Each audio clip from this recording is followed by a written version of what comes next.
Друга легенда пък разказва за трима братя.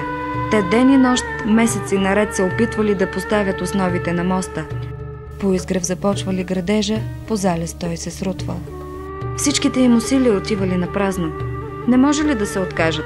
Наказанието било смърт. През месеците на напразна работа и тримата знаели причината за неуспеха си. Знаели, че моста иска курбан. Курбан от невестина сянка, която да го закрепи завинаги. Знаели причината, но никой не смеял да изрече на глас.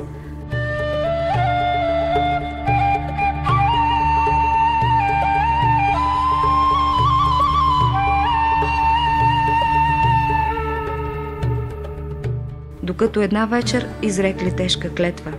Невестата, на който утре дойде първа да донесе обяда, ще бъде жертва. Нейната сянка ще зазидат.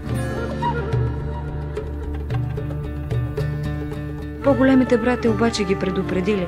Само най-малкият, сдомил се току преди едно лято, заръчал на младата си булка да изчисти огромен чувал с жито. Заръчал и още да не идва преди да е свършила и цялата домашна работа.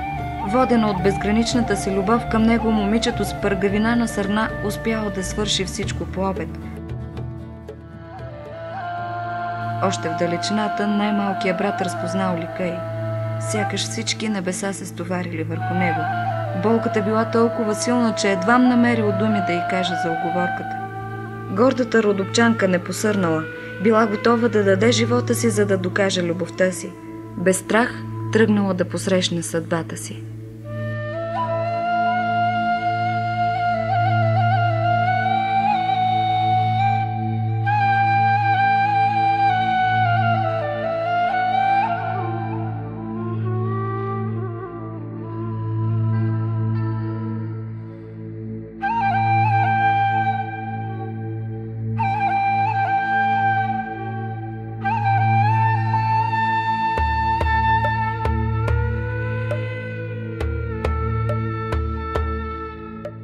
От мъка реката забучала, слънцето се скри от зад тъмни облаци, а птиците спрели песента си. Планината занемяла пред човешката сила.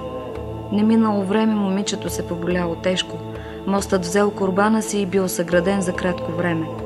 Легендата мълчи за по-нататъчната съдба на зачернения момък, но казва, че който има душа, може да чуе мъката на реката, която и до днес жали загубената любов.